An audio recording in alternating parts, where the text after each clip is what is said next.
Estamos en el Instituto Cervantes de Alburquerque. Bueno, no estamos ninguna de nosotras en el Instituto Cervantes de Alburquerque, pero virtualmente sí. Felices de tener a Cristina Rosenvinge y a María Pérez, protagonista y directora de la película que cierra nuestro festival en Alburquerque, Karen, y que también se proyectará en El Paso. Hemos elegido esta película para que se proyecte en los dos sitios, con nuestra nueva sede en El Paso. Y bueno, pues vamos a charlar un poco sobre esta película maravillosa, que nos alegramos muchísimo que no tenga que ser este año online como el año pasado, porque es una película que, lo comentaba antes, que merece la pena ver en pantalla grande por esos paisajes maravillosos y por esas escenas, esa fotografía increíble. Y bueno, pues no podemos tenerlas en persona por las circunstancias actuales. Ya en el 2022 ya quizá podamos hacer algo para que puedan venir por aquí. Pero bueno, por lo menos los tenemos en línea. Muchísimas gracias por la invitación. Y bueno, después de ver la película y un poco para contarle a la gente, esto se va a proyectar antes de que se proyecte la película el domingo, día 24, en el Cine Guild. Yo quería empezar por lo tópico, pero bueno, empecemos por ahí y después ya pasamos a lo demás. Todo el mundo piensa en Memorias de África, y bueno, vosotros habéis contado alguna vez, y después viendo la película queda claro, que es una especie de antimemorias de Karen Blixen, ¿no? De ir a las cosas muy pequeñas. Contadme un poco cómo ha sido el proceso. Esta es la pregunta típica. Sé que habéis leído muchísimas cosas, no los textos más conocidos de Karen Blixen, sino correspondencia, y que habéis hecho un trabajo las dos de investigación muy grande. Me gustaría que contarais esto porque es fundamental, yo creo, para entender bien esta película. Si quieres empezar tú, María. Vale, pues bueno, muchas gracias y un placer estar aquí, aunque sea solo de manera virtual. Nos hubiera encantado viajar a Nuevo México y acompañar la proyección. Lo que decía, sí, casi es más un antibiopic que un biopic, o así lo han definido algunos periodistas, porque no se trata tanto en contar la vida o los acontecimientos importantes de la vida de Karen Blixen en Kenia, sino que es un retrato más de su vida doméstica y cotidiana. Entonces creo que es bastante acertado lo de antibiopic. Y bueno, pues claramente ya existía Memorias de África, la película de Sidney Pollack, que nosotras nunca teníamos la intención de que nuestra película se pareciera, sino de que fuese más bien un reverso de la moneda, como una especie de cara B, ya en el hecho de que sea Farah el otro personaje junto a Karen, destacado en la película, ¿no? Su criado somalí, en lugar de esos personajes masculinos que protagonizaban la otra película, el varón y el amante cazador Dennis Finch Hatton, ¿no? Pues en ese gesto de retratar la amistad y la relación de Karen y Farah, pues está toda la intención de la película. Centrar todo el tiro en esa relación. Y más que basarnos en Memorias de África, la novela, nos basamos en las cartas que ella escribió desde África, que están publicadas, y también en el último libro que ella escribió antes de morir y en el que volvía a la vista sobre sus años africanos, que es Sombras en la hierba, en el que el protagonista indudable de ese último libro es Farah. Y esas fueron las fuentes u otras, pero las fuentes que más manejamos para escribir el guión, y yo creo que también Cristina, ¿no? Para pensar en su personaje. Que, bueno, que lo cuente también ella. Sí, efectivamente. De hecho, fue muy interesante volver a leer a Karen Blixen, porque la había leído mucho más joven, y tener pues una visión bastante distinta a la que había tenido al principio. Y al leer las cartas, sobre todo, no solamente las cartas, sino incluso los libros que escribieron las personas que trabajaron en su granja o su hermano, pues te completabas un retrato de ella que no es el que da la película de Sidney Pollack, y tampoco es el que da Memorias de África, porque al fin y al cabo, la novela me refiero, porque al fin y al cabo está muy ficcionado, cada uno en una dirección distinta. Lo que encontramos ahí fue una mujer mucho más frágil y desesperada, bueno, con terror al futuro, donde pensaba que su vida se iba a acabar realmente después de esa aventura, que no veía, había perdido el sentido de hacia dónde iba. Y claro, eso es lo que convertía también toda esta historia en una especie de parábola, ¿no? Tiene algo de parábola porque el final de su vida como granjera, el final de sus sueños, sin embargo, fue el principio de su vida como escritora, que es por lo que la conocemos. Así que había una lección vital y muy importante que aprender. Sí, a mí me pareció muy interesante, he estado documentándome con varias entrevistas que se han hecho y me parece muy interesante este concepto del fracaso como comienzo de algo, ¿no? Que es un poco lo que comentas, lo que ocurrió ahí, ¿no? Que cuando ya estaba arruinada se tenía que volver a su casa de Dinamarca y parecía que había fracasado todo eso, es cuando bueno, saca un impulso esta cosa de tener que reinventarte muchas veces, que yo creo que a las dos, un poco por la trayectoria que habéis pasado, que habéis tenido, os ha pasado un poco eso, ¿no? Que hay bastante de vosotras en esta película. Sí, es un poco inevitable que lo haya y que te identifiques en varios puntos. Y esto no quiere decir, sin embargo, que ella no fuera la escritora de antes, ¿sabes? En realidad ella era escritora, pero es algo muy curioso porque ella formaba parte de la tradición oral.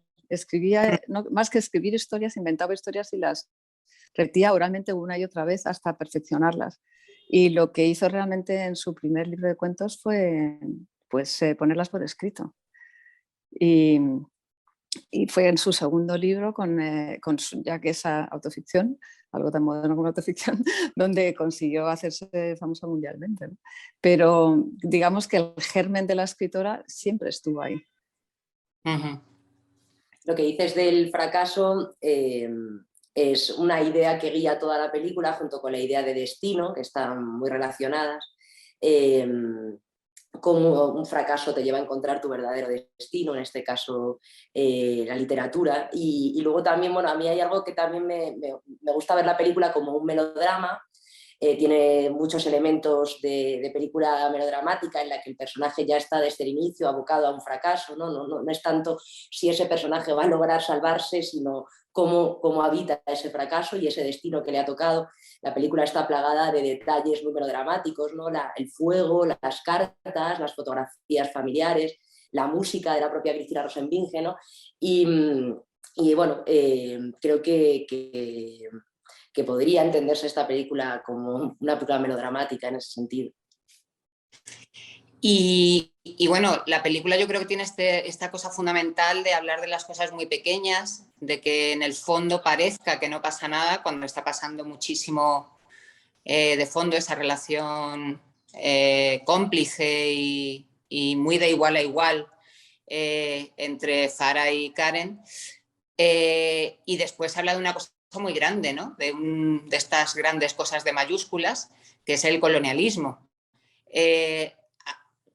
Yo creo que es una cosa que se nota a primera vista, pero que bueno, que también si has leído antes o te han contado antes sobre ello, pues siempre viene bien. A mí me gustaría que contarais ese punto de vista, María. ¿Cómo fue ese punto de vista de ir a lo muy pequeño para contar en el fondo una relación que tiene mucho que ver con algo muy político, con algo muy de aquel momento, claro, y de ahora?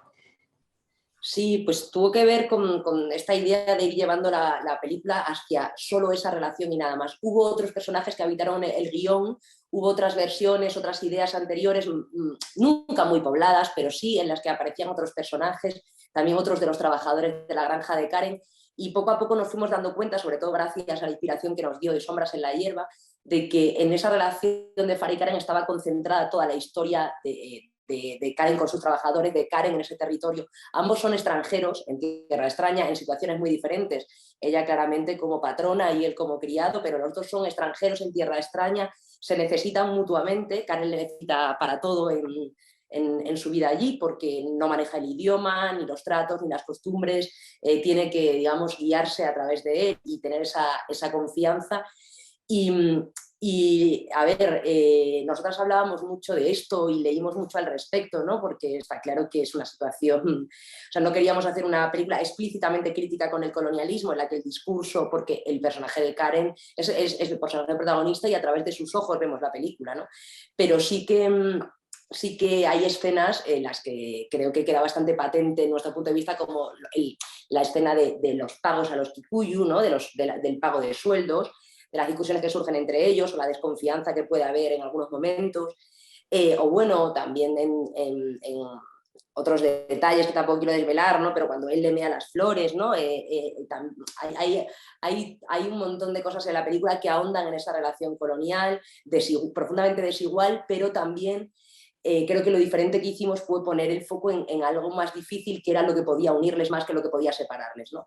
En este caso, esa idea de destino que los dos tienen muy, muy arraigada, muy aferrada, y que permite que casi esta sea una relación imposible o muy difícil que pudiera existir y que sin embargo ocurre. No sé si Cristina quiere añadir algo. Fue un tema, el tratamiento del tema Sí, del tema fue vital en todo el proceso y discutimos mucho al respecto. Cristina puede contar más, igual. Sí, bueno, yo me metí un poquito en ver cómo, claro, la figura de Karen Blixen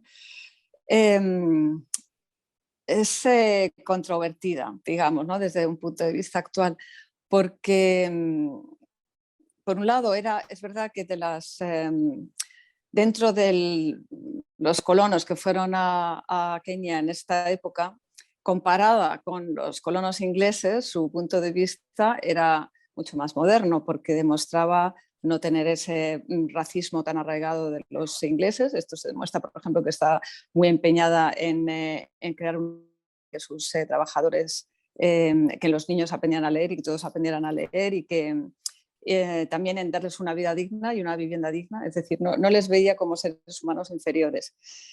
Sin embargo, sí que es verdad que podía estar afectada un poco por este fenómeno del buenismo blanco, ¿no? Ella se veía un poco como salvadora. O sea que es una de un lado y de otro. Ella no era aceptada por por el gran grupo de colonos británicos. Se la consideraba una extranjera y no tanto porque proviniera de Dinamarca, sino porque su actitud era distinta y no era muy bienvenida. Se veía como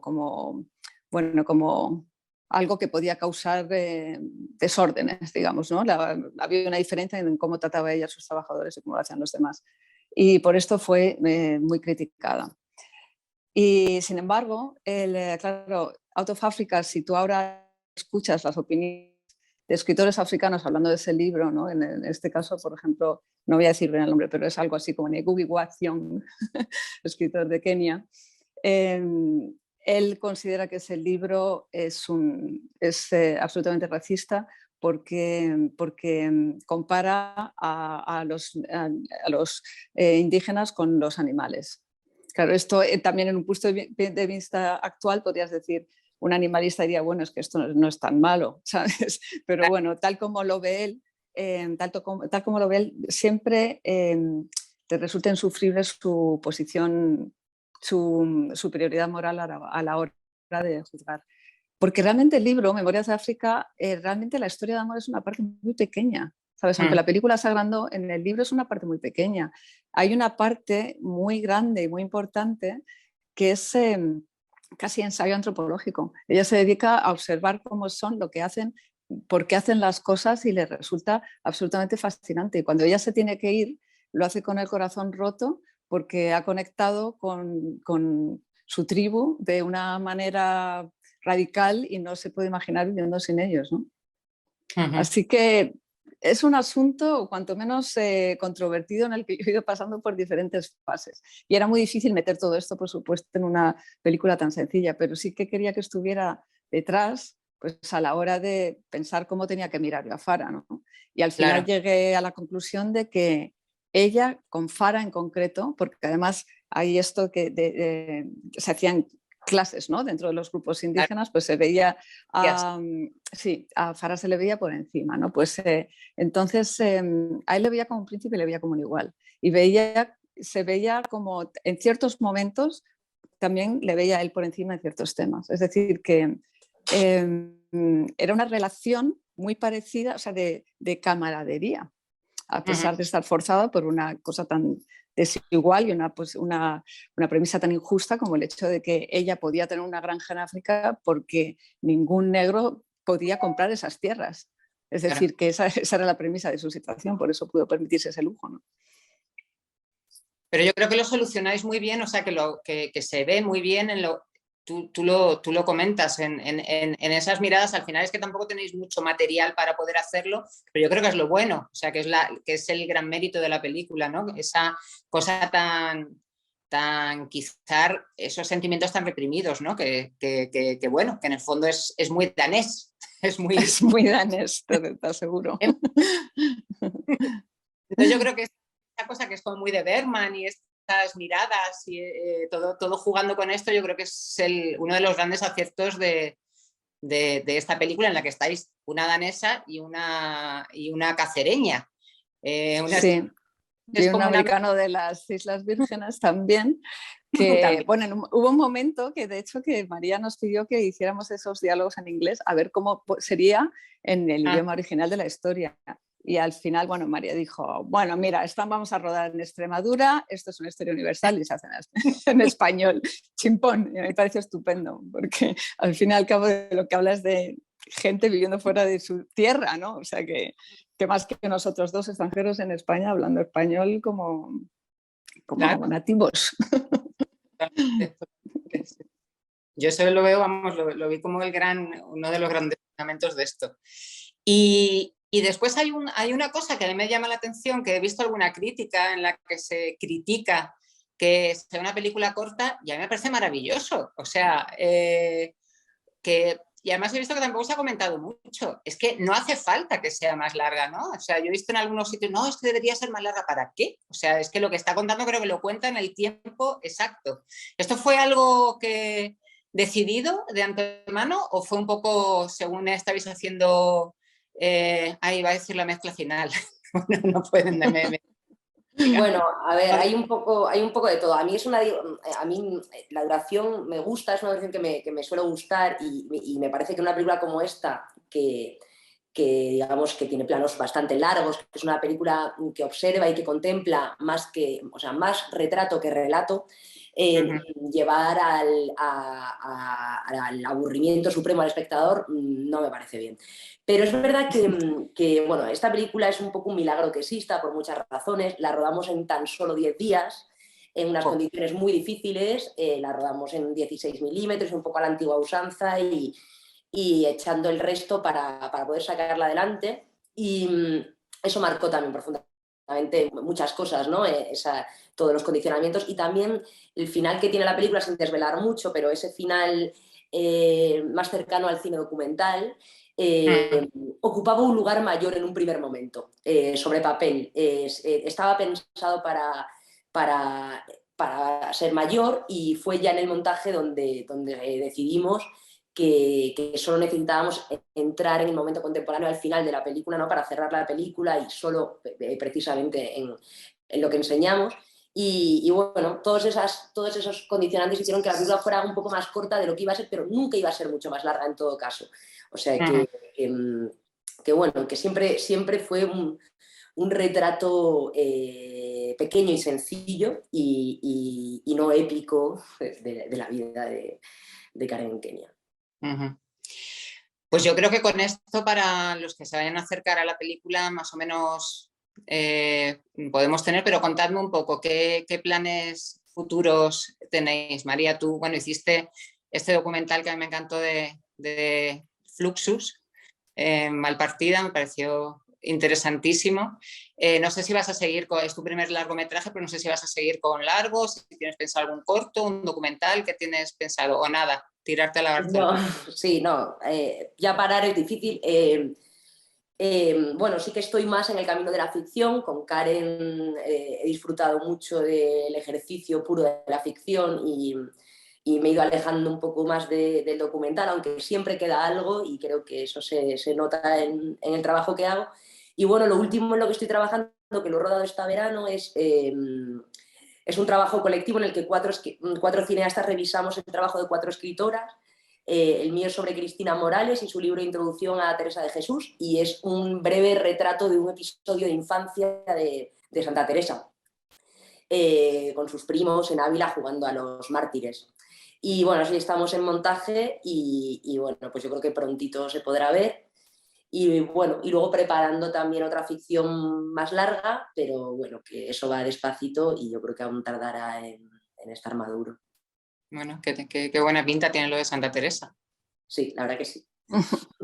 ¿Y tú, Cristina? Bueno, he visto que ya estás tocando otra vez. Sí, sí, sí. Bueno, tampoco la pandemia interrumpió un poco la gira que estaba haciendo con el libro, en el que estaba mezclando una actuación en la que leía el libro, leía segmentos del libro y luego tocaba la canción correspondiente a ese segmento, que no siempre se puede hacer porque los capítulos del libro van un poco por su... o sea, no se explica canción por canción, sino que son unos textos que ponen en contexto las letras, pero que en cada disco funcionan de una manera distinta. Pero sí que he escogido los casos en los que se podía hacer este diálogo entre la prosa, digamos, y la canción, y ha ido muy bien. Lo tuve que interrumpir y pues hay muchos conceptos que no pude hacer. Así que ahora me he puesto a componer otro disco. Está bien, he hecho algunas canciones, he hecho una canción para una serie de televisión, ahora también me están ofreciendo hacer música para otra película, me encanta entrar en este mundo, me gusta mucho trabajar para las ideas de otro, pero vamos, en lo que estoy trabajando ahora fundamentalmente es un disco nuevo. Qué bien. Bueno, y a ver si recuperas también lo del libro y las canciones, que me parece súper interesante. Sí, lo he hecho en unos cuantos festivales de poesía y funcionó muy bien, ¿sabes? Porque tú que también has hecho mucho directo, yo tenía la sensación de que en el momento que empezara o sea, que dejara la guitarra eléctrica y empezara a leer, la gente se iba a descolgar. Y qué va, se enganchan totalmente, vamos, funciona muy bien. Qué bueno, qué bien. Bueno, pues no, ya intentaremos hacerlo para que en el 2022 podáis estar aquí de alguna manera, de una manera o de otra. Y bueno, que muchísimas gracias y yo creo que, bueno, no, estoy segura que todo el mundo va a disfrutar muchísimo con la película, tanto en El Paso como en Alburquerque. Así que nada, muchísimas gracias y besos. Muchos besos y muchísimas gracias por esta charla. Muchas gracias a vosotras. Chao.